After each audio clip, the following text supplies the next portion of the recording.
Tiger जिंदा है नीतीश कुमार को लेकर। लगातार 20 सालों से सीएम है, कोई इधर से उधर होता है, कुछ भी होता है, सरकार उन्हीं की बनती है, सीएम वही बनते हैं। एग्जिट पोल से तो इत्तेफाक रखता नहीं, और मैं आरजेडी की तरफ कोशिश कर रहा हूँ कि मुझे उम्मीद यह है कि आरजेडी सरकार बनाएगी। इन्होंने भी यही इशारा किया। तो वहाँ पर मुस्लिम का काफ़ी कोर वोट बैंक रहा है, और उसके बाद ओवैसी के पार्टी को वहाँ पर 2 से 3 सीटें मिल रही है। उसके बाद महागठबंधन का वहाँ पलड़ा जो है भारी दिखता हुआ नजर आ रहा है। कि आनंद सिंह ने मिठाइयाँ बनवाना शुरू कर दिया है, कुर्सी तमाम टेबल सब कुछ उनका एकदम सब कुछ फिक्स है कि वो ही जीत रहे हैं। जितने भी एग्जिट पोल्स आए हैं सब में एनडीए को बढ़त दिखाई, लेकिन एक एजेंसी ऐसी भी है एक्सिस माई इंडिया, और उन्होंने कड़ी टक्कर दिखाई है महागठबंधन और एनडीए में। आरजेडी के एमएलसी नेता सुनील सिंह ने उन्होंने बोला कि अगर चुनाव में धोखाधड़ी हुई तो बिहार दूसरा नेपाल और बांग्लादेश बन जाएगा। मेरी अपनी जाती राय ये कहती है कि कांटे की टक्कर रहने वाली है और एंटी इनकम्बेंसी फैक्टर हावी हो सकता है। कि महागठबंधन की सरकार बनने जा रही है, तेजस्वी सीएम होंगे, ये मैं ऐसा उम्मीद कर रहा हूँ। इसमें तो मल्टीपल फैक्टर्स होते हैं, किसी सीट पर जाति हावी है, किसी पर गणतंत्र है, किसी पर जनतंत्र है। अब ये इस तरीके से समझिए। नमस्कार, मैं हूं आंचल और आप देख रहे हैं जनतंत्र टीवी। बिहार चुनाव के परिणाम कल आने वाले हैं। ये रात बहुत ही भारी होने वाली है। सबकी निगाहें टिकी हुई हैं कि कौन कहां से जीत रहा है, किसको मात मिलेगी, किसको जीत मिलेगी, और इसी पर हम डिस्कशन करने यहाँ खड़े हुए हैं और हमारे बहुत सारे सहयोगी हैं। बात करेंगे कौन से सीट पर कौन आगे है, कौन पीछे है, क्या कुछ हो सकता है। वैसे फाइनल रिजल्ट तो कल ही आएगा, लेकिन अनुमान लगाए जा रहे हैं। बहुत सारे एग्जिट पोल आ गए हैं, उस पर भी चर्चा हो चुकी है। तो सद्दाम, सबसे पहले मैं आपके पास ही आऊँगी। क्या कुछ लग रहा है, जो हॉट सीटें हैं वहाँ पर क्या कुछ आपके आंकड़े कहते हैं, आपका अनुमान क्या है?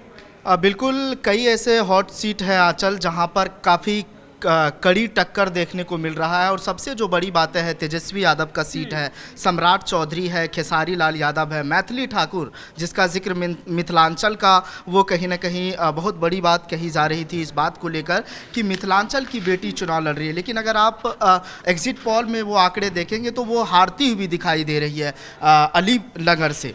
और दूसरी तरफ हम सीमांचल आपको लिए चलते हैं। सीमांचल वो इलाका है जहाँ पर 24 सीटें आती हैं, और उसके बाद जो है वहाँ पर मुस्लिम का काफ़ी कोर वोट बैंक रहा है, और उसके बाद ओवैसी के पार्टी को वहाँ पर 2 से 3 सीटें मिल रही है। उसके बाद महागठबंधन का वहाँ पलड़ा जो है भारी दिखता हुआ नज़र आ रहा है। छपरा आपको लिए चलते हैं। छपरा में जिस तरह से खेसारी लाल यादव को जो है पत्रकारों के सर्वे में ये कहा जा रहा है कि वो एग्जिट पोल में हार भी सकते हैं, जीत भी सकते हैं, लेकिन AI पॉलिटिक्स ने एक एजेंसी है जो वो सर्वे किए हैं, उसमें खेसारी लाल यादव को जो है जीत दिखाया गया है। और कई सारे सीट है। सद्दाम, मोकामा का क्या माहौल है? मोकामा में तो हमारे साथी पत्रकार स्वीटी बताएंगे कि वहाँ पर मिठाई बन रहा, क्या है स्वीटी? स्वीटी, क्या है मोकामा, क्या लग रहा है, अनुमान क्या है? जी हाँ, मोकामा में कल से हमें सोशल मीडिया पे वीडियो काफ़ी वायरल दिखने को मिल रही है, और चाहे इंस्टाग्राम चाहे फेसबुक कहीं पर भी आप देख लीजिए कि आनंद सिंह ने मिठाइयाँ बनवाना शुरू कर दिया है, कुर्सी तमाम टेबल सब कुछ उनका एकदम सब कुछ फिक्स है कि वो ही जीत रहे हैं। मतलब उनके समर्थक ये मानकर बैठे हैं कि हम जीतने जा रहे हैं। जी, और ये सिर्फ मोकामा की बात नहीं है, लेकिन हाँ, हालांकि वो हॉट सीट है तो हम उस पर बात ज़रूर करेंगे।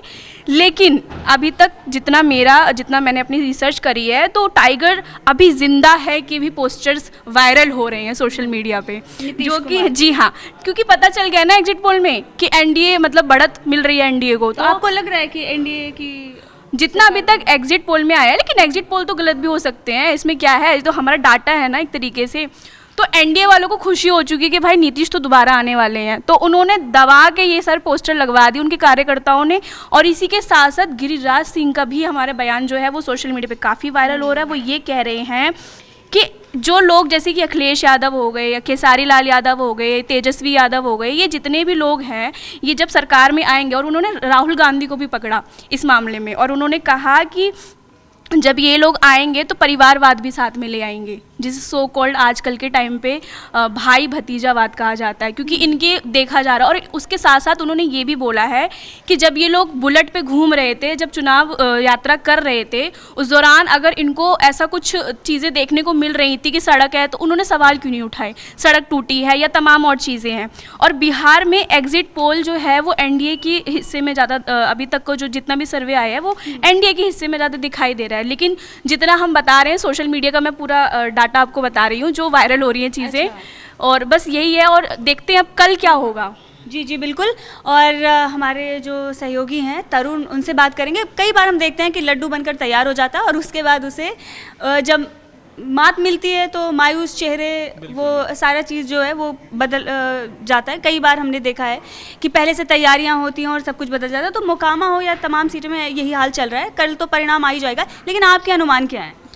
देखिए आंचल, जिस हिसाब से एग्जिट पोल के अनुमान आए हैं, जितने भी एग्जिट पोल्स आए हैं सब में एनडीए को बढ़त दिखाई, लेकिन एक एजेंसी ऐसी भी है एक्सिस माई इंडिया, और उन्होंने कड़ी टक्कर दिखाई है महागठबंधन और एनडीए में। यानी कि एग्जिट पोल फाइनल नहीं होता। अगर आप पिछले 18 महीने की बात करें तो पिछले 18 महीने में 7 विधानसभा चुनाव हुए हैं और 7 में से 6 बार ये एग्जिट पोल गलत हुए हैं। तो यानी कि ये फाइनल नहीं है। हो सकता है कि वो जो लड्डू बनाए वो खराब ही हो जाएं, लेकिन ऐसा कुछ नहीं है कि ये हम जीत दर्ज हो गई है भाई अपना बांट दो। और अगर हम बात करें, जब तेजस्वी यादव से बात की गई इस एग्जिट पोल पे, तो उन्होंने कहा कि ना तो हम एग्जिट पोल के खुशफहमी में रहते हैं ना गलतफहमी में रहते हैं। भैया रिजल्ट तो अपना बता ही देगा कि क्या होने वाला है।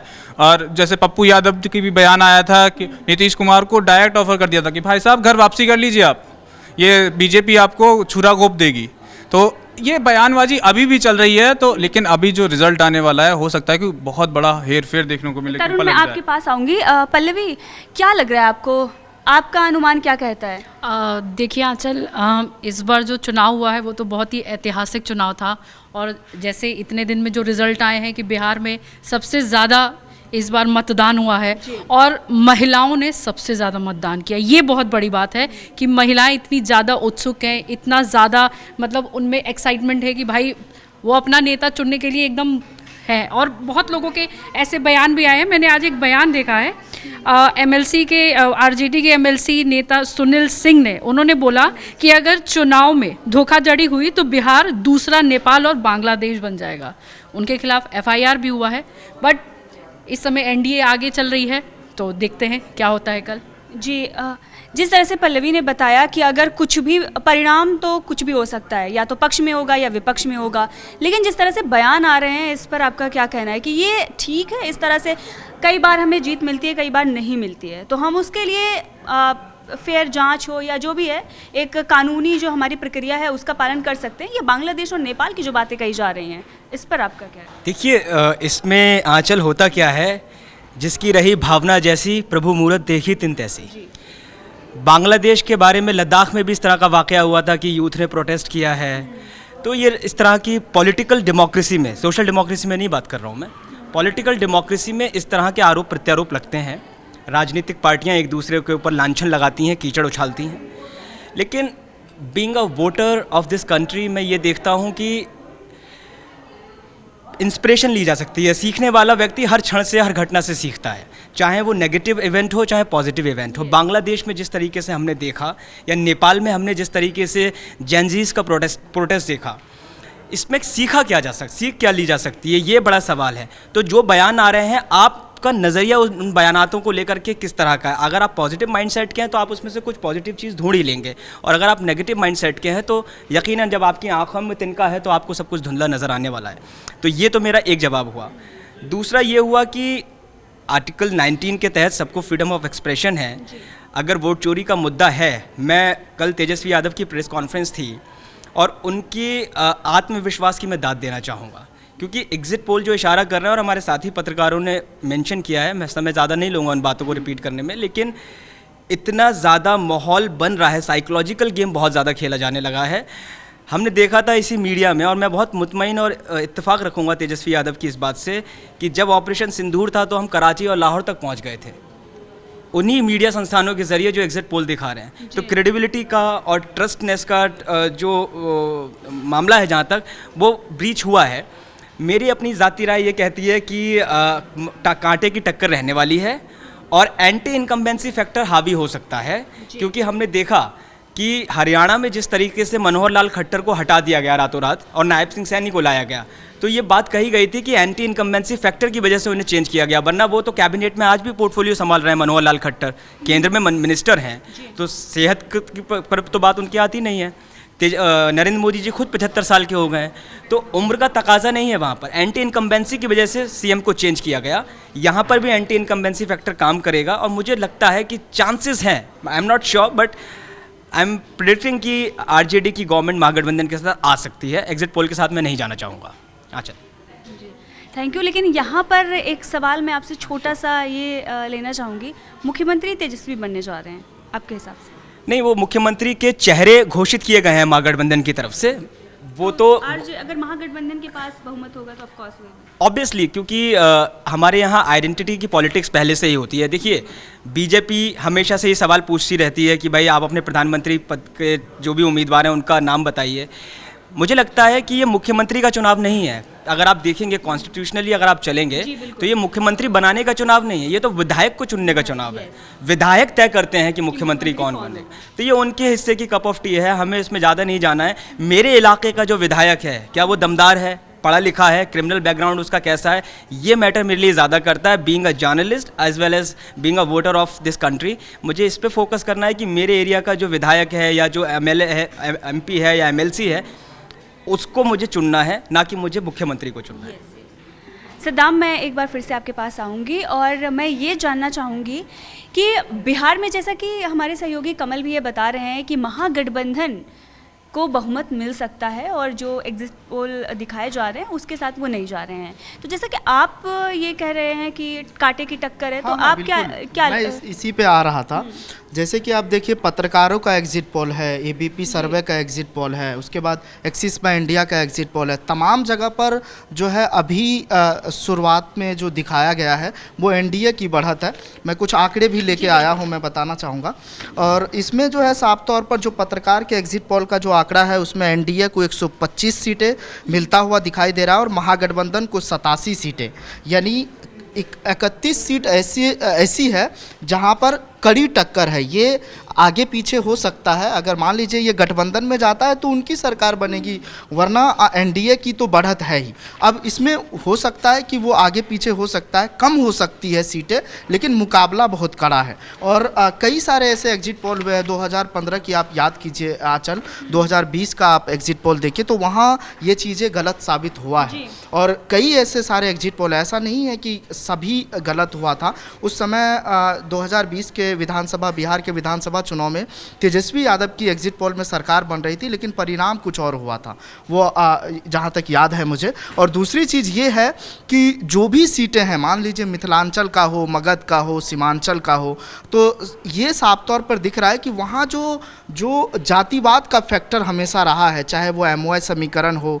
चाहे वो भूमिहार वोटर हो, चाहे वो ब्राह्मण के वोट हो, जो भी जहाँ पर जो सीट है, चाहे वो मुस्लिम का कोर वोट बैंक हो, तो वो कहीं ना कहीं अपनाया है कैंडिडेट को देखकर, मुद्दे को देखकर, जो भी चीज़ें वहाँ मूलभूत मुद्दे होते हैं वहाँ पर, तो इन चीज़ों को लेकर लोग तो वोट किए हैं। अब देखने वाली बात होगी कि क्या कुछ परिणाम निकल करके आता है, लेकिन मुझे पूरे उम्मीद है कि महागठबंधन की सरकार बनने जा रही है, तेजस्वी सीएम होंगे, ये मैं ऐसा उम्मीद कर रहा हूं। और आने वाले समय में मुझे कल पता चल ही जाएगा तमाम दर्शकों को। आप अगर कुछ ऐड करना चाहें, आप कुछ कहना चाहें? मैं ये कहना चाहूँगा कि सिर्फ जातिवाद फैक्टर नहीं है, इसमें बहुत सारी चीज़ें फैक्टर करती हैं।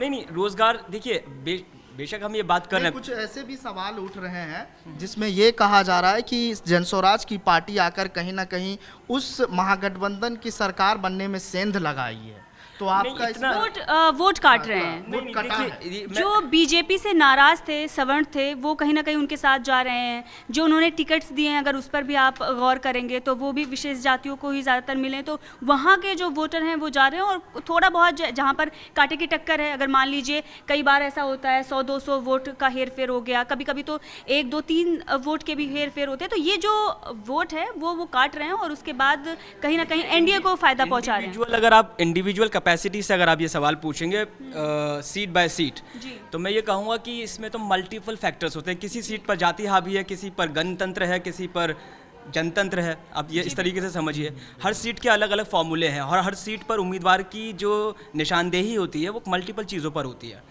जैसे मैं एग्जाम्पल आपको दे देता हूं कि अनंत सिंह का ले लीजिए, अनंत सिंह का मुकामा से आप ले लीजिए कि जनस्वराज की पार्टी ने एक ऐसे ही व्यक्ति को खड़ा किया कि जो उसका सामना कर पाए। आप सामान्य गरीब उम्मीदवार को खड़ा कर देंगे तो अनंत सिंह के आगे कौन सा ऐसा आदमी है उस इलाके में?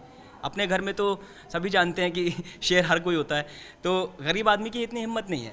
और बिहार की जो आप देखिए सामाजिक लोकतंत्र में बिहार के अंदर गरीबी, अशिक्षा बेरोज़गारी, इस तरह के मुद्दे ज़्यादा हावी हैं, मतलब कि लोग इससे पीड़ित हैं। और जब आप इससे पीड़ित होते हैं तो आपके अंदर इतनी हनक नहीं होती आपकी आवाज़ में कि आप डट करके सत्ता से सवाल पूछ सकें। तो आप एक ऐसे व्यक्ति को चुनते हैं, आप अपने आप को आराम से एक कंफर्ट जोन में रखते हैं, कहते हैं मेरा नेता तो फला है, यही जा करके मेरी आवाज़ उठाएगा। तो वहाँ पर ऑलरेडी चेहरे हैं, पहले से ही प्या देते हैं किनको एक कदम आगे बढ़ाना है, कौन से घोड़े को 2.5 कदम आगे चलाना है, पहले से ही सब कुछ तय है वहाँ पर। लेकिन हाँ, धीरे धीरे नई नई पार्टीज़ बिहार में आ रही हैं। उसकी वजह से हो क्या रहा है कि धीरे धीरे जो जनमानस का अवेयरनेस है वो स्लोली एंड ग्रेजुअली बढ़ रहा है।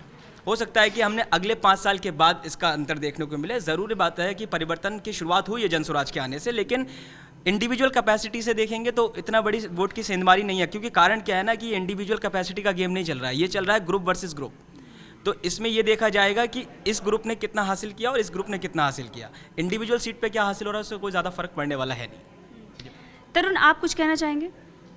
हाँ, जैसे ये कह रहे थे अभी कि इंडिविजुअल सीट पे कुछ फ़र्क नहीं पड़ने वाला, लेकिन अगर आप देखें कि तेज प्रताप यादव और मुकेश सहनी, अगर वहाँ से तेज प्रताप यादव जीतते हैं तो फ़र्क तो पड़ेगा ना। मुकेश सहनी उनके डिप्टी सीएम के चेहरे हैं, तो अगर वहाँ से तेज प्रताप यादव जीतते हैं तो उनके तो पूरे अपोज में है, तो यानी कि वहाँ गठबंधन को सीधा फर्क पड़ेगा ना। एक एक सीट का एक एक वोट का फर्क तो पड़ता है। जी बिल्कुल तरुण। नहीं, नेता तो जो भी हो। नहीं, ये बात सही कह रहे हैं इन्होंने। जिन 2 शख्सियतों का नाम लिया है, एक के साथ विरासत का तमगा लगा हुआ है, इसलिए वो बहुत चर्चित चेहरे हैं। अलावा इसके उनकी कोई उपलब्धि है नहीं। वो स्वास्थ्य मंत्री जरूर रहे, लेकिन आज की तारीख में उनकी उपलब्धि सिर्फ इतनी है कि लालू की विरासत उनके साथ चल रही है। पर लोग तो ये कह रहे हैं कि मेडिकल कॉलेज दे रहे हैं, लोगों के पास पहुंच रहे हैं। इसमें आगे एक सवाल यह है, जो मेडिकल कॉलेज अगर वो लालू यादव के या अपनी जेब से पैसा लगा करके देते हैं तो मैं मानता, वो जनता के पैसे का पैसा है, वो जनता के लिए दे रहे हैं, वो उनकी अपनी कोई बपौती नहीं है। तो बाकी लोग क्यों नहीं दे पा रहे हैं? बाकी लोग क्यों नहीं दे पा रहे हैं, वो उनकी नीयत में खोट होगी। मैं तो इनकी बात कर सकता हूँ। अब ये देखिए, ये जनता के बीच में ये मुद्दे हैं, वहाँ पर लोग बातचीत कर रहे हैं, जब ग्राउंड पे लोग जा रहे हैं उनसे बात कर रहे हैं तो लोग आपने ये पूछा कि तेज प्रताप यादव ने मेडिकल कॉलेज दिया, तो तेज प्रताप यादव बाध्य थे देने के लिए, क्योंकि वो जनता के सेवक हैं। वो अपनी जेब से नहीं लगा के मेडिकल दे रहे हैं, वो जनता के पैसे को मेडिकल में खर्च कर रहे हैं और दे रहे हैं। कमल, ये बात हम लोग सभी मान रहे हैं, लेकिन जब ग्राउंड पर हम जाते हैं तो रियलिटी कुछ और होती है। हम वहाँ पर लोगों से जब हम बातचीत करते हैं तो लोगों को ये दिखता है कि हमें मिला क्या। जैसे कि आप राशन की बात उठा लीजिए, प्रधानमंत्री नरेंद्र मोदी को लेकर मैंने बहुत सारी ग्राउंड रिपोर्टिंग की है। जब हम लोगों के बीच में जाते थे, इवन मुस्लिम जो होते हैं वो भी ये कहते थे कि हमें राशन मिल रहा है, हमें जो मूलभूत सुविधाएं पहले नहीं मिल पा रही थी वो मिल रहा है हमारे खाते में। कुछ भले ही 1000-2000 आ रहे हैं, पर आ रहे हैं, तो उसकी वजह से वो कहीं ना कहीं मोदी को पसंद कर रहे थे और वो वोट दे रहे थे। वेरी नाइस, ये आपका क्वेश्चन बहुत जायज़ है and I appreciate this. Actual में हम बतौर पत्रकार पढ़े लिखे समाज से आने की वजह से हमारी ये जिम्मेदारी बनती है कि जो आम आदमी है, चाहे तेजस्वी यादव हो, चाहे वहाँ पर कमल मिश्रा हो, चाहे सद्दाम करीमी हो, चाहे मुंगेर से हो, चाहे मोतिहारी से हो, कोई भी व्यक्ति हो, चाहे तेजस्वी यादव ही क्यों ना हो, चाहे जनस्वराज के संस्थापक ही क्यों ना हो, सबकी वैल्यू सिर्फ एक वोट है। सब अगर आप इक्वल करेंगे तो सबको एक ही एक वोट का राइट मिला हुआ है। अब हमारी जिम्मेदारी ये बनती है यूथ होने के नाते, एक पत्रकार होने के नाते, कि जनता को जो सोशल सिक्योरिटी है, अब सोशल सिक्योरिटी है कि अगर आप कंपेयर करेंगे इंडियन डेमोक्रेसी को, आप अमेरिकन डेमोक्रेसी से कंपेयर करेंगे तो पर कैपिटा इनकम हमारी कम है। अब मान लीजिए कोई नेता आके आपसे बोले कि हम यहाँ पर सरकारी नल के लिए ज़मीन अधिग्रहण करेंगे। अरे भैया, आपको आपके घर पे नल से जल आना चाहिए, ये आपकी फंडामेंटल रिक्वायरमेंट है, लेकिन आपने क्योंकि भैया फला आदमी ने नल लगाने के लिए ज़मीन अधिग्रहण कर ली, फिर दूसरी सरकार आएगी कहेगी हम इसमें नल लगा देंगे, तीसरी आएगी कि हम पानी दे देंगे, चौथी आएगी कि हम 4 घंटे पानी फ्री देंगे। हमें 24 घंटा 7 दिन बिजली फ्री चाहिए, हमें 24 घंटा 7 दिन हॉस्पिटल अवेलेबल चाहिए। हमें ये हमारे मुद्दे हैं। ये नहीं कि किसी ने हमारे को आयुष्मान कार्ड के तहत कि आपको 5 लाख तक का इलाज मुफ्त है, नहीं। हमारी सोशल सिक्योरिटी के तहत हमें इलाज मुफ्त चाहिए और भयंकर से भयंकर बीमारी का इलाज मुफ्त चाहिए। आपके पास व्यवस्था नहीं है, आप सत्ता से जाइए, सिंहासन खाली करिए, जनता आती है, बहुत लोग हैं चुनाव लड़ने के लिए। मेरा बस इतना उम्मीदवारी कहनी है कि ये जो 200 रुपये 9,000 रुपया दे देंगे, ये सब शगुफ है। लेकिन इसका फर्क पड़ता है, मैं ये कह रही हूँ कि इसका फर्क पड़ता है ग्राउंड पर। ये मस्तिष्क को कंट्रोल करने के लिए फ़र्क पड़ता है, लेकिन स्थिति को अगर आपको कंट्रोल करना है ना, तो मैं जो बात कह रहा हूँ कि सोशल सिक्योरिटी कॉन्स्टिट्यूशनल बात करिए। जी बिल्कुल। ये जुमलेबाजी हर पार्टी की तरफ से होती है। आपके मस्तिष्क को मैं कंट्रोल करके कहता हूँ कि आप बहुत अच्छा बोलती हैं, बहुत अच्छा करती हैं, उससे कोई फ़र्क नहीं पड़ने वाला। अब देखिए बहुत सारी ऐसी सीटें हैं कि चेहरे पर वोट दे देते हैं लोग कि हेमा मालिनी आ गई हैं या इसी कोई को तो बदलना है ना। जी बिल्कुल। ये राजनीतिक तो यही चीज़ तो यही हमारे ये कहना है कि जो ग्राउंड पर हम जाते हैं तो ये रियलिटी हमें देखने को मिलती है। वैसे तो हमें वोट क्या करना है ये हम जागरूक हैं, हम समझ सकते हैं। हमें वोट करना होगा तो हम इन सब मुद्दों को अपने ध्यान में रखेंगे, ये सवाल खड़ा करेंगे। लेकिन जी देखिए, दो तरह की बुद्धिमत्ता होती है। एक होती है इंडिविजुअल इंटेलिजेंस, एक होती है क्यूमुलेटिव विजडम।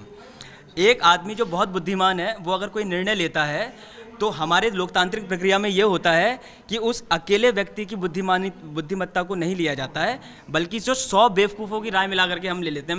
मैं हल्के अंदाज में ये बात कह रहा हूँ। अच्छी बात कर रहे हैं आप, लेकिन मैं अभी ट्विटर पे देख रहा था, उस पर एक मीम वायरल हो रहा है, टाइगर जिंदा है। नीतीश कुमार को लेकर लगातार 20 सालों से सीएम है, कोई इधर से उधर होता है, कुछ भी होता है, सरकार उन्हीं की बनती है, सीएम वही बनते हैं।